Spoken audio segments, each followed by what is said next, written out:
Please be seated.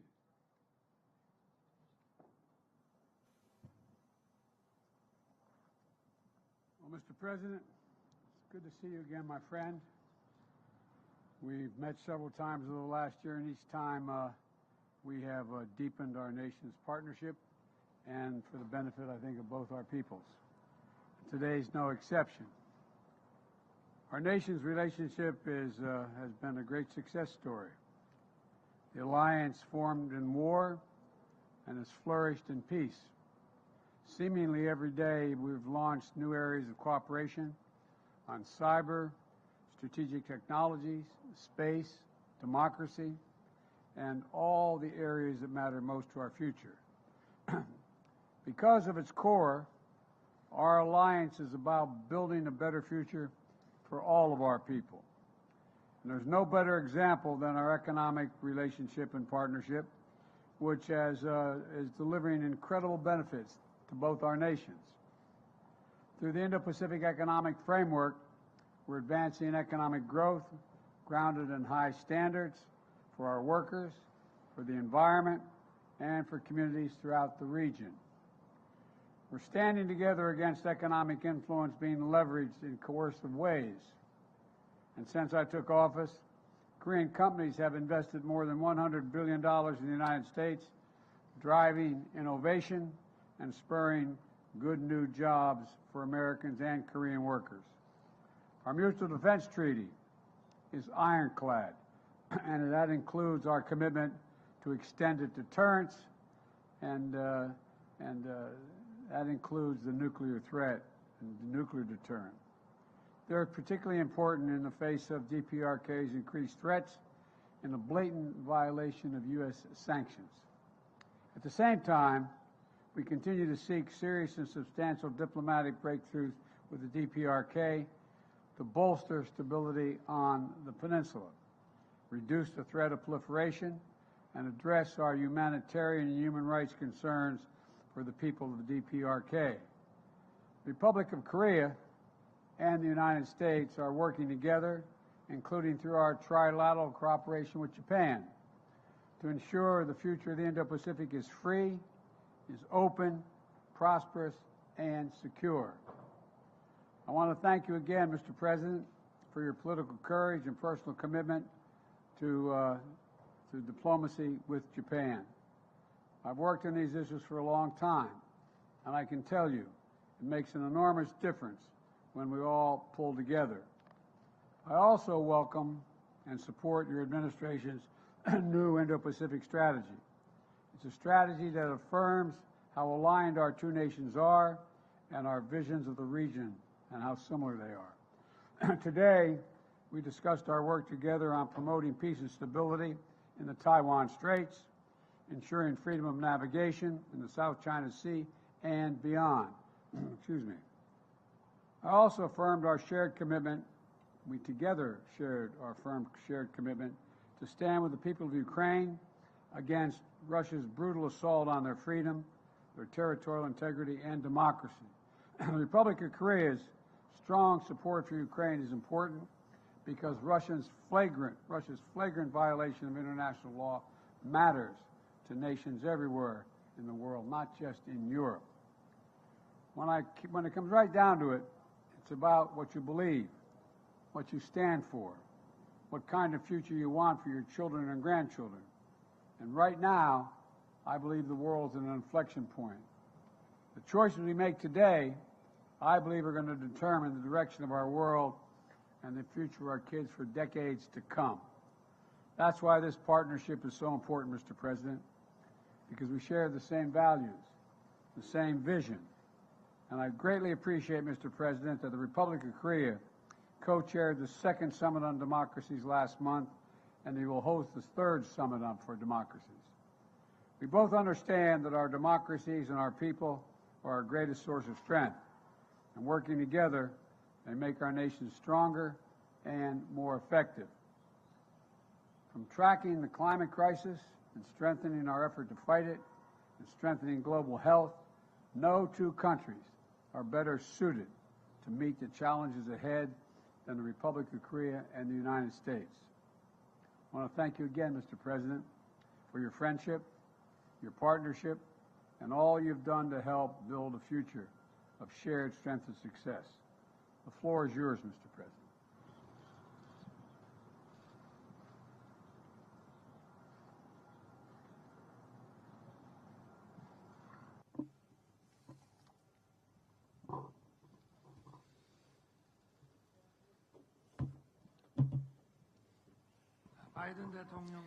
President Biden, thank you for your special and warm hospitality. I am very pleased to be making a state visit to the United States during this meaningful year that marks the 70th anniversary of the ROK-US alliance. Our two countries have overcome challenges and crises during the past 70 years based on the deep roots of freedom and democracy, building a value alliance that is strong, resilient, and sustainable. We are now being threatened by an unprecedented polycrisis.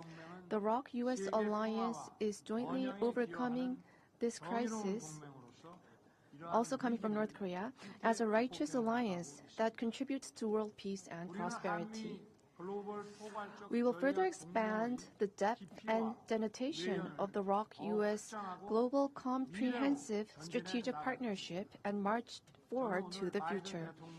Today, President Biden and myself engaged in constructive dialogue to discuss ways to materialize this shared vision. The outcome of our dialogue is well outlined in the joint statement adopted today. The first key outcome is extended deterrence. Sustainable peace on the Korean Peninsula does not happen automatically.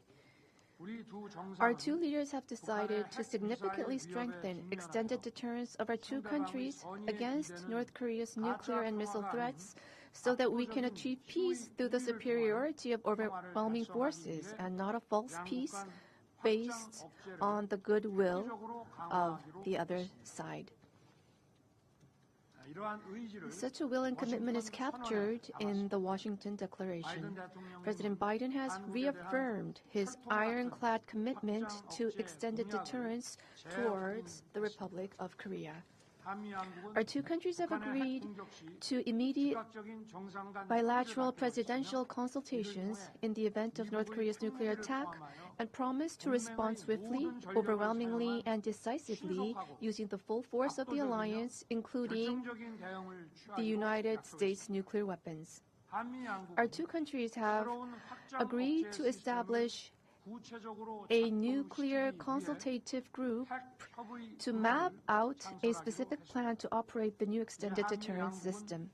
Now, our two countries will share information on nuclear and strategic weapon operations plans in response to North Korea's provocations and have regular consultations on ways to plan and execute joint operations that combine Korea's state-of-the-art conventional forces with the U.S.'s nuclear capabilities, the results of which will be reported to the leaders of our two countries on a regular basis. In addition, our two countries have agreed to further advance tabletop exercises against a potential nuclear crisis. In addition, deployment of the United States strategic assets to the Korean Peninsula will be made constantly and routinely. President Biden and I will continue to cooperate to strengthen extended deterrence between our two countries based on our historical and concrete agreement reached during our summit. Second, our two leaders have agreed to further strengthen the strategic partnership in economic security, which is directly related to the national economies of our two countries. President Biden and I welcomed the expansion of our firms' bilateral mutual investment in advanced technology, including semiconductors, electric vehicles, and batteries. President Biden has said that no special support and considerations will be spared for Korean companies' investment and business activities in particular. We have agreed to consult and coordinate closely so that the U.S. Inflation Reduction Act and the CHIPS and Science Act can further strengthen supply chain cooperations between the two countries in advanced technology. Furthermore, we plan on ramping up partnerships in cutting-edge technology. We have agreed to establish a dialogue for next-generation emerging and core technology between the U.S. National Security Council and the Korea Office of National Security pertaining to chips, batteries, biotechnology, quantum science, and other cutting-edge technologies with the aim of promoting joint R&D and experts exchange. We have also adopted a separate joint statement for strengthening cooperation in the rapidly emerging quantum science and technology domain. President Biden and I have also agreed to get the ball rolling on discussions about expanding our alliance into cyber and space by applying the Mutual Defense Treaty in cyberspace and space as well. We have also agreed that the strategic cybersecurity cooperation framework adopted this time around will serve as the foundation on which we address cyber threats together and boost cooperation in information sharing, collection, and analysis. Space is another area that shows great promise for cooperation between our two countries. During my time here, I was able to visit the NASA Goddard Space Center. President Biden welcomed the establishment of CASA, and we have agreed to promote cooperation between CASA and NASA. We have also agreed to accelerate discussions on reaching a reciprocal defense procurement agreement, which is equivalent to an FTA in terms of national defense. Meanwhile, President Biden and I have agreed to promote exchange between the future generations of our two countries. To this end, we have launched the U.S. ROK Special Exchange Initiative for Youths. In celebration of the 70th anniversary of the ROK-U.S. alliance this year, our two countries plan to invest a total of $60 million to support exchanges between 2,023 youths majoring in STEM, humanities, and social sciences. This also includes the largest Fulbright program to date, which will provide scholarships for 200 students. Last but not least, President Biden and I have agreed that South Korea and the United States, as key partners in achieving stability and building peace in the Indo-Pacific region, will put our heads together as we implement our Indo-Pacific strategies to strengthen our cooperation in addressing regional and global challenges.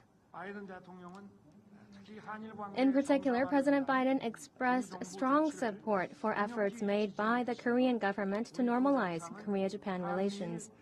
And we have agreed to continue our efforts in strengthening Korea-U.S.-Japan trilateral cooperation.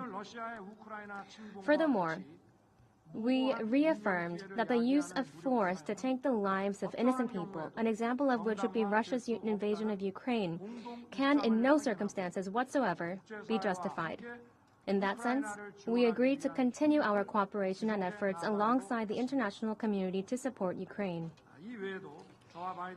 During this meeting, we also discussed plans through which our two countries can take a leadership role in addressing global challenges such as climate change, international development, and energy and food security.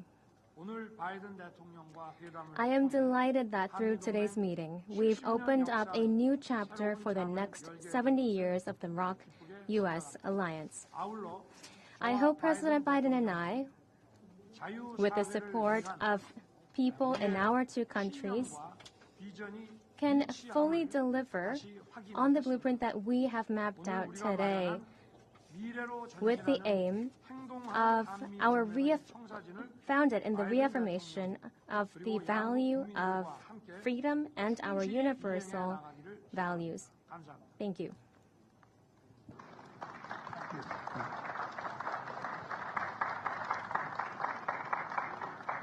Now we're going to take some questions. The first question is from Courtney of the Los Angeles Times. Thank you, Mr. President. Your top economic priority has been to build up U.S. domestic manufacturing in competition with China. But your rules against expanding chip manufacturing in China is hurting South Korean companies that rely heavily on Beijing. Are you damaging a key ally in the competition with China to help your domestic politics ahead of the election? And one for President Yoon. There have been concerns since last year that North Korea will soon be conducting its 7th nuclear test amid growing domestic support in your country for your own nuclear weapons.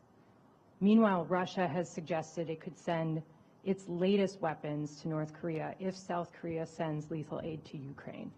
How do you seek to manage the North Korea risk amid obligations to Ukraine and NATO? Thank you.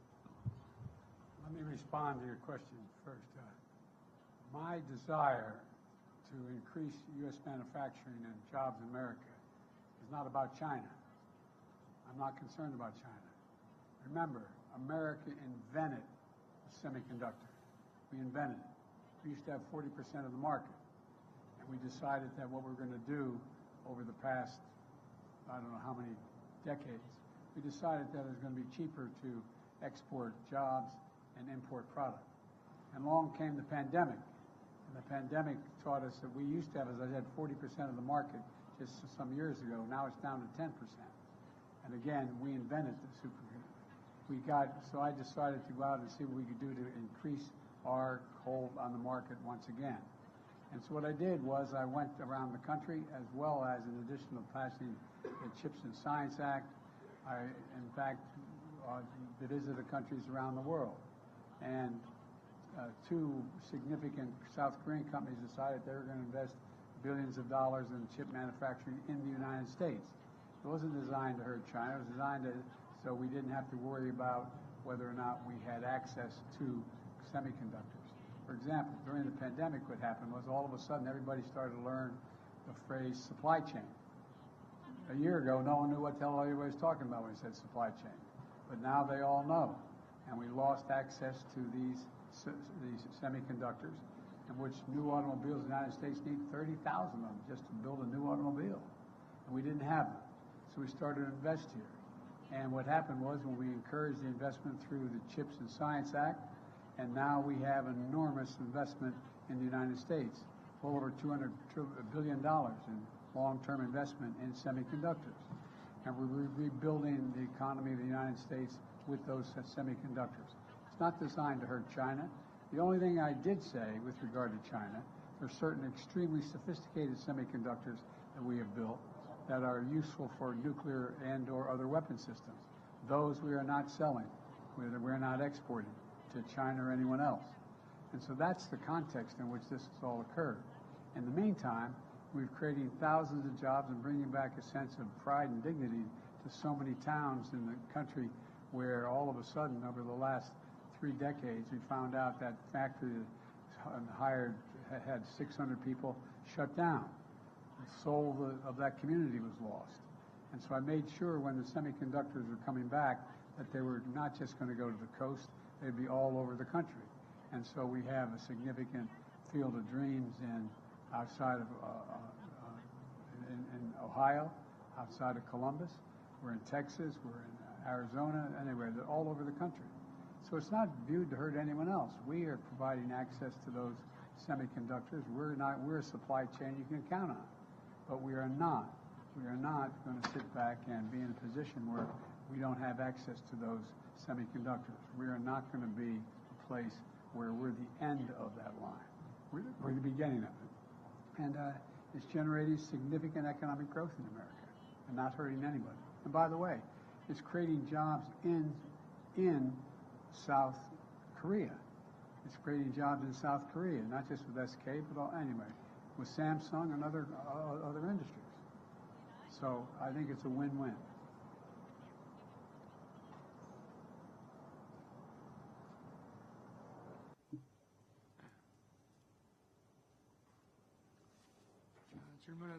With regard to your question, let me provide my answer.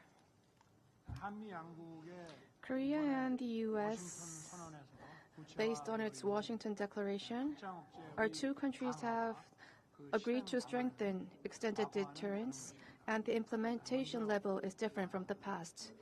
First of all, we have an NCG, Nuclear Consultative Group, that has been launched that will implement discussions and actions, and we will hold regular meetings and consultations under NCG. We will share information on mutual nuclear assets and intelligence, and we will jointly plan responses and also jointly plan exercises and drills and implementation plans. So all of these will be strengthened and specified under the Nuclear Consultative Group. We want to customize our response against North Korea's nuclear threat based on extended deterrence. And in the process of achieving this goal, any concerns that Koreans may have against North Korean nuclear weapons will be relieved, I believe. If nuclear weapons are used, our two countries will strengthen our response in a swift manner.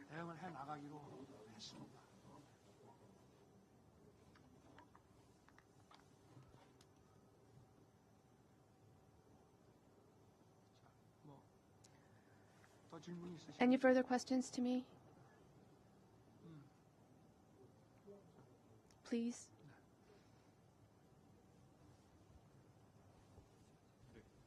네, 안녕하세요. 저 MBN의 원중희 기자라고 합니다. Reporter 저도 양국 One from 대통령 두 분께 One 질문을 한 가지 드리고 NTN. 싶은데요. I have two 답변 questions 지금 주셨지만 for 확장업체 you. 관련해서 With regard to 이번에 extended 한미 협의 deterrence, 그룹이 좀 구성됐을 때 the 좀 NCG 구체적으로 that has 어떻게 been formed, 여기 작동하는지에 대해서 여쭤보고 싶습니다. how will 이를테면 Korea 핵무기 function 탑재가 under 가능한 이 NCG? 전략자산 운용에 Any kind 한국이 of 어떤 식으로 관여하게 되는지 이런 부분 nuclear 설명 equipped 가능하시면 좀 nuclear 부탁드리고요. assets will 관련해서 be in 바이든 function. 대통령께 여쭤보고 싶은 것은 And to President 오늘 같은 Biden, 보면 한국은 이제 NPT 체제를 유지하면서 Korea is to 확장업체를 maintain the 강화하는 NPT 방식을 and it is to 채택을 strengthen 했는데요. extended deterrence, 보시기에 correct? 이 정도면 So, 북핵 위협에 based on your 대해서 view, 한국 do you 국민들이 think this 느끼기에 is enough 안심할 만한 to guard 수준이라고 Korea 판단하시는지 against the North Korean nuclear 여쭤보겠습니다. threat? Thank you very much. 핵 협의 Well, let me address your question about the activities of the NCG. We are going to be sharing information and we're going to be acting jointly. That is the key. I can't talk to the specifics right now about what type of information and what type of specific activities we will be conducting. But however, under the nuclear umbrella, our extended deterrence was a lot lower. So right now, it's an unprecedented expansion and strengthening of the extended deterrence strategy under the Washington Declaration, which will create the NCG. The implementation and the response at this level has never thus far been this strong. So this is a new level of extended deterrence, much stronger, that I can say with confidence. The response that I would give you is that extended deterrence means that we are having more consultation with whatever action is to be contemplated or taken. And we made it really very, very clear. The ROK has repeatedly confirmed its commitment to the Non-Proliferation Treaty. And the Washington Declaration is a prudent step to reinforce extended deterrence and respond to advancing DPRK nuclear threat. Look, a nuclear attack by North Korea against the United States or its allies or partisans or partners is unacceptable and will result in the end of whatever regime were to take such an action. And it's about strengthening deterrence in response to DPRK's escalatory behavior and to deal in complete consultation. And, the idea that I have absolute authority as Commander-in-Chief and the sole authority to use a nuclear weapon, but, what the declaration means is that we're going to make every effort to consult with our allies when it's appropriate, if any action is so called for. Certainly, we talked about this and some other things today, but the bottom line here is there's even closer cooperation, closer consultation, and we're not going to be stationing nuclear weapons on the peninsula, but We will have visits, ports visits of nuclear submarines and things like that. We are not walking away from that.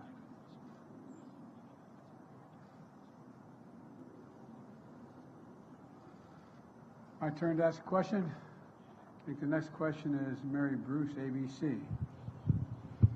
Thank you, Mr. President. You recently launched your re-election campaign. You've said questions about your age are legitimate, and your response is always, just watch me. But the country is watching, and recent polling shows that 70% of Americans, including a majority of Democrats, believe you shouldn't run again. What do you say to them? What do you say to those Americans who are watching and aren't convinced? You've said you can beat Trump again. Do you think you're the only one? I may not be the only one, but I know him well, and I know the danger he presents to our democracy, and we've been down this road before. And with regard to age, you know, and polling data, I notice the polling data I keep hearing about is that I'm between 42 and 46% favorable rating, et cetera. And but everybody running for re-election in this time has been in the same position. There's nothing new about that. You're making it sound like Biden's really underwater. Number one. Number two, when the same polling data asks whether they think what kind of job I've done, it gets overwhelmingly positive results. From 58% thinking everything from the CHIPS Act and all the things we've done. You know, we've created, like I said, we've created 12 million new jobs. We've created 800,000 manufacturing jobs. We have economic growth moving. We're in a situation where the climate, we've invested more money and more help in dealing with the climate crisis than any nation in the world. And so things are moving. And the reason I'm running again is there's a job to finish. The other thing is that, look, you know, think about what I inherited when I got elected. I inherited a nation in overwhelming debt at the time, number one, in the hole for the 4 years that he was president. I inherited a nation that had a serious loss of credibility around the world as America first. And, you know, the first meeting I attended the G7, I said, America's back. And one of the world leaders looked and said, for how long? For how long? There's a great concern about the United States being able to lead the free world. And we're doing that again.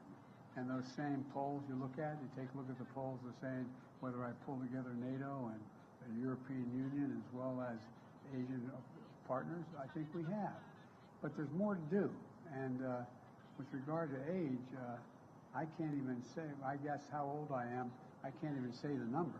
It doesn't register with me.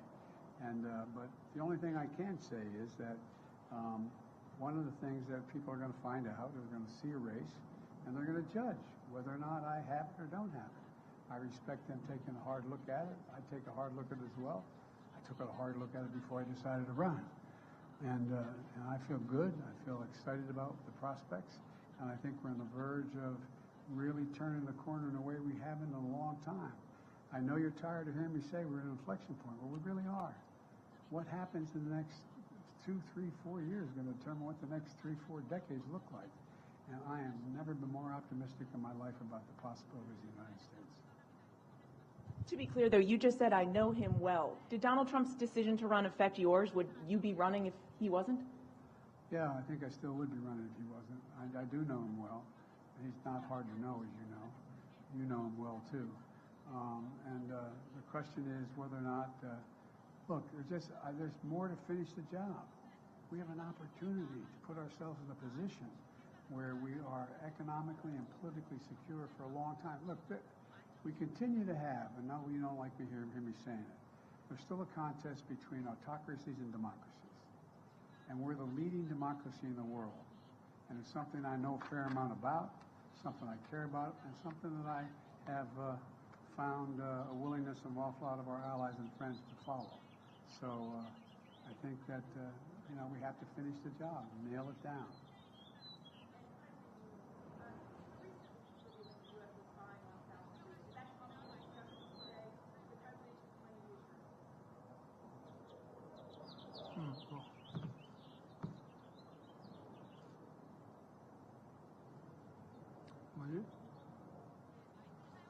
You need to repeat the question. The mic was not used. We could not interpret.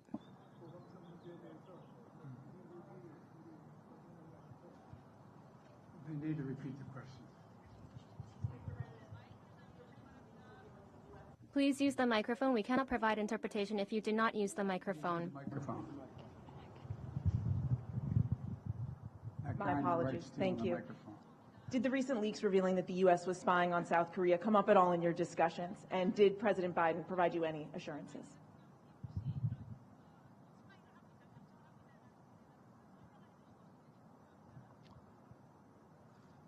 지금 뭐 한미 간에 그 부분에 대해서는 With regard to that, 소통하고 we are communicating between our two countries and we are sharing necessary information.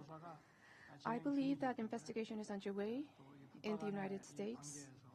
So 다양하고 이런 복잡한 various and complex variables are always in play. We need time to wait for the investigation results by the United States, and we plan to continue to communicate on the matter.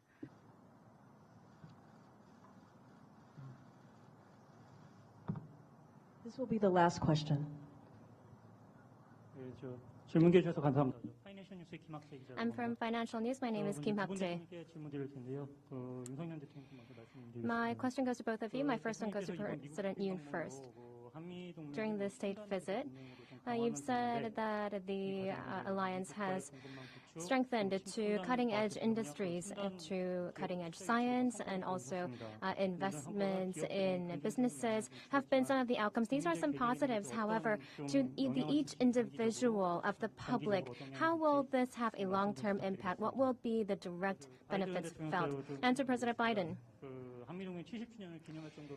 In celebration of the 70th anniversary of the Iraq-US alliance, I know that the atmosphere is really positive. However, Korean businesses, especially because of the CHIPS Act and the IRA, are on edge. What message can you send to the Korean companies to really make sure and tell them that this is not something to worry about? The technology cooperation between the ROK and the U.S. and also in partnerships in cutting-edge industries and science and technology was your first question. So that is about really strengthening the competitiveness of our two countries. And it will enhance the productivity and create added value, high added value. These are the types of products that are going to be produced. And from the perspective of the public, for each individual, in that process, they will reap the benefits wide and comprehensive that will stem from these industries and investments in these industries, for example, from job creation as well.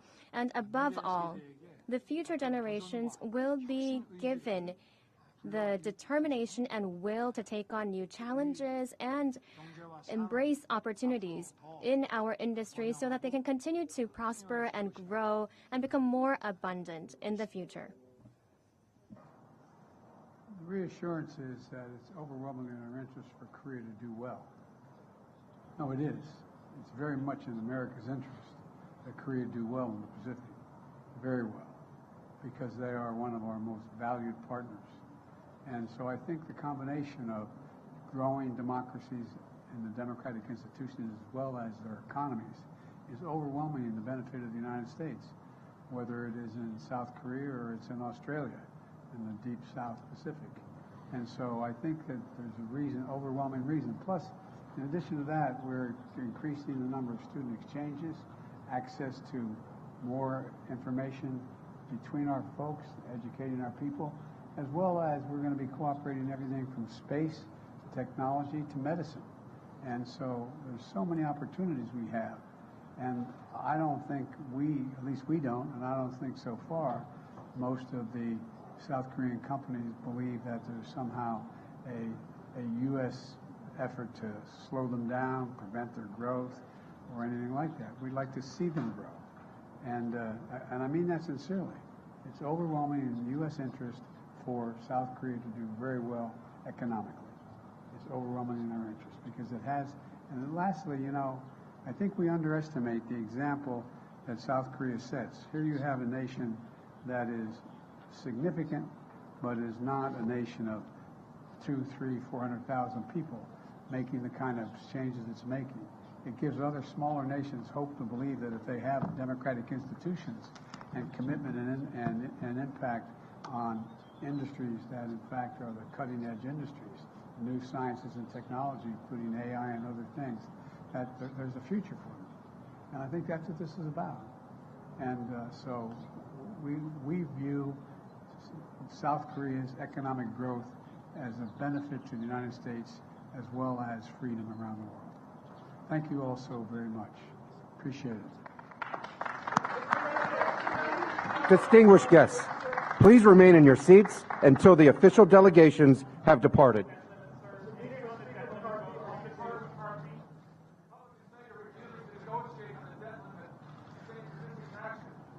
They haven't figured out the debt limit yet. Thank you. Happy to meet with McCarthy, but not on whether or not the debt limit gets extended. That's not negotiable. I noticed they quote Reagan and they quote Reagan all the time and they quote Trump, both of which said, it says, I'm paraphrasing, it would be an absolute crime to not extend the debt limit.